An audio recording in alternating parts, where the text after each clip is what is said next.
آپ کو ایک عمل دیتی ہوں، چاہے وہ آپ کی خواہش ہے، چاہت ہے، رشتوں کی بندش ہے،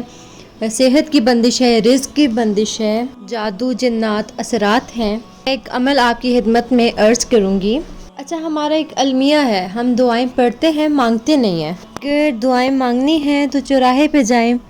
اس کی چال سوالی، اس کی ڈھال سوالی، مطلب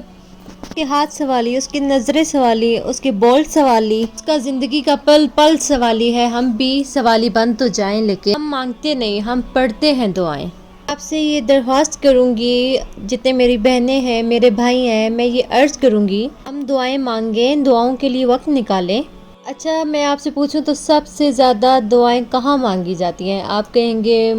مدرسے میں، آپ کہیں گے کسی فقیر کے پاس جائیں وہاں پہ، مطلب اس طرح، لیکن نہیں، سب سے زیادہ دعائیں جیل میں مانگی جاتی ہیں، کچہریوں میں مانگی۔ جو مطلب بے گناہ ہوتے ہیں ان کی دعائیں زیادہ لگتی ہیں، وہ روتے ہیں، گڑ گڑاتے ہیں، پڑھتے ہیں دعائیں، مانگتے ہیں دعائیں۔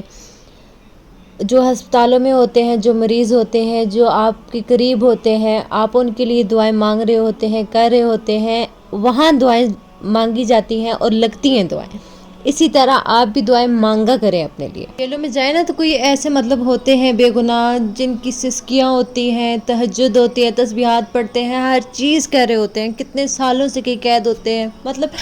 اس طرح سے وہ دعائیں مانگ رہے ہوتے ہیں اور اللہ ان کی قبول کرتا ہے۔ اللہ کے آگے رونا، گڑ گڑانا اللہ کو بہت پسند ہے، کیونکہ صرف ایک اللہ ہی ہے جس کے آگے ہم روتے ہیں۔ ہم لوگوں کے آگے رونے سے ہمیں کوئی فائدہ نہیں ملے گا، کوئی کچھ حاصل نہیں ہوگا۔ ہم اللہ کے آگے رویا کریں، گڑ گڑایا کریں، تاکہ اللہ ہماری سنتا ہے اور ہمیں ہر چیز مل جاتی ہے جس کی ہمیں خواہش ہوتی ہے۔ کوئی بھی آپ کی چاہت ہو جو اللہ پاک سے آپ منوانا چاہتے ہیں، سارا جہاں چاہ لے لیکن اللہ نہ چاہے تو وہ کبھی نہیں ہوگا۔ اگر اللہ سے منوانا چاہتے ہیں نا تو 2 رکعت نفل حاجت کے دن میں ضرور پڑھا کریں، جس کی پہلی رکعت میں آیت الکرسی 11 بار اور سورہ اخلاص قل هو اللہ احد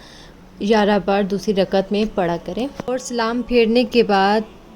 3 بار سورہ یاسین۔ اچھا، میں پھر آپ کو بتانا چاہوں گی کہ 2 رکعت نفل آپ پڑھا کریں۔ ایک پہلی رکعت میں 11 بار آیت الکرسی اور دوسری رکعت میں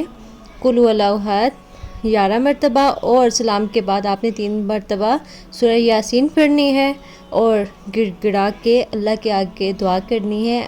اللہ سے دعائیں مانگیں، اور اس طرح سے کہ اللہ کو رونا بہت پسند ہے، تو اللہ کے آگے رویا کریں اور اللہ سے مانگیں تو انشاءاللہ ضرور پوری ہوگی۔ اور اچھی نیت کے لیے، اچھی نیت سے، یہ نہیں کہ آپ کسی بری چیز کے لیے آپ مانگ رہے ہیں، نہیں، اچھی نیت سے آپ مانگیں اللہ سے تو ضرور پوری ہوگی۔ آپ اگر اس عمل کو کر لیں گے نا تو آپ کہیں گے کہ یہ کریڈٹ کارڈ ہے، یہ آپ کہیں گے یہ فوری مدد ہے، مطلب اس طرح لوگوں نے اس کا نام رکھا ہوا ہے، مطلب حاجت کا، نفل حاجت کا، کہ انشاءاللہ اللہ پاک دعائیں بہت جلد قبول کرتے ہیں، آپ کی خواہشات پوری ہوتی ہیں۔ تو آپ جس بھی کام کے لیے آپ کریں نا تو یہ آپ نے چھوڑنی نہیں ہے، مطلب آپ نے ہفتہ مطلب پڑھنی ہے، آپ مہینوں پڑھ لیں، لیکن آپ پوری زندگی آپ یہ اگر کر لیں نا عمل تو یہ تو بہت ہی بیسٹ ہے۔ اگر یہ آپ سارا سال مطلب آپ کی جتنی زندگی ہے، اگر آپ اس کو ریپیٹ کرتے رہیں گے نا، یہی چیز پڑھتے رہیں گے ہر روز، تو 2 رکعت نفل ہی ہیں حاجت کے، تو اگر آپ پڑھیں گے نا تو آپ کی زندگی سکون میں آ جائے گی اور چینجز بہت آ جائیں گی آپ کی لائف میں۔ کوئی آپ کے قرضے ہیں، کوئی رشتے کی بندش ہے، کوئی مطلب ہر چیز کے لیے آپ نے یہ اگر پڑھنا ہے نا، جس بھی حاجت کے لیے، جس بھی کام کے لیے آپ پڑھیں گے تو انشاءاللہ آپ کا کام وہ ضرور ہوگا۔ کوئی کہتا ہے فوری مدد ہے، کوئی کہتا ہے غیبی مدد ہے، مطلب اس حاجت کے نفل مطلب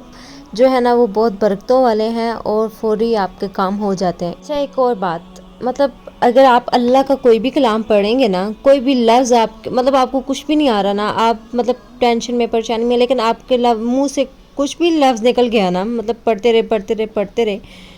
تو اللہ کے ہر کلام میں اتنی طاقت ہے نا کہ آپ جس بھی مقصد کے لیے پڑھیں گے نا تو وہ آپ کی انشاءاللہ اگر دل سے پڑھے ہیں نا تو آپ پریشانی میں تو اللہ بہت سنتا ہے۔ تو آپ پڑھتے ہیں نا تو وہ کوئی بھی نام ہو، چھوٹا سا ہی نام کیوں نہ ہو، لیکن اللہ ضرور سنتا ہے، یہ تو ہے، بالکل ہے۔ اچھا، کہتے ہیں کبھی بھی جنت نہ مانگو، جنت الفردوس مانگو، اور اللہ سے کبھی تھوڑی دنیا نہ مانگو، فی الدنیا حسنۃ،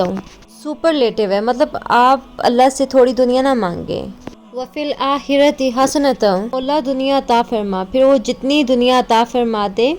تو اس کی شہنشاہ کی تقسیم ہے۔ اور اپنے اللہ سے جب مانگو تو لاجواب مانگو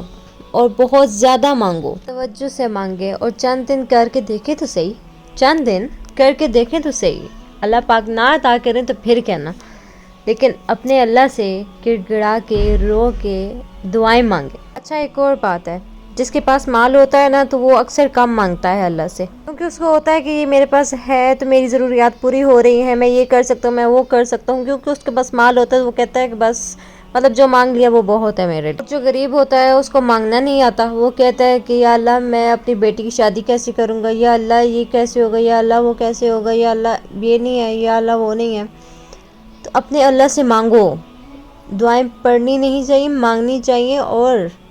اللہ وہ عطا بھی کرتا ہے، اس لیے کہتے ہیں کہ مانگا کرو۔ دعا کے ساتھ اپنے مطلب 3 چیزیں ضرور مانگیے گا، ایک بخت، ایک مقدر اور ایک نصیب۔ کوئی امیر بھی ہے نا تو وہ اپنے اولاد کو ہر چیز دے دیتا ہے، بنگلہ، گاڑی، ہر چیز دنیا کی دے دیتا ہے، اپنی پراپرٹیاں نام لکھ کر دے گا، سب کچھ کر دے گا، لیکن ماں باپ نصیب نہیں دے سکتے، بخت نہیں دے سکتے، مقدر نہیں دے سکتے۔ تو یہ ضرور 3 چیزیں مانگا کریں ہر دعا میں۔ بھی آپ نے دیکھا ہو کوئی والدین اپنے اولاد کو دے رہا ہے، بخت دے رہا ہے، مقدر دے رہا ہے، نصیب دے رہا ہے، نہیں بنگلے، گاڑیاں، کوٹھیاں، ڈائمنڈ، سونے، زیورات دے رہا ہے، لیکن یہ 3 چیزیں نہیں دے سکتا کیونکہ یہ عرشی معاملات ہے، فرشی نہیں ہے۔ تو جو میں نے آپ کے نظر میں مطلب خدمت میں پیش کیا ہے یہ عمل، تو اس کو ضرور پڑھیں اور اپنے اولادوں کو یہ ان کو ایک تحفہ دیں، ان کے لیے بھی اور اپنے لیے بھی پڑھیں، تاکہ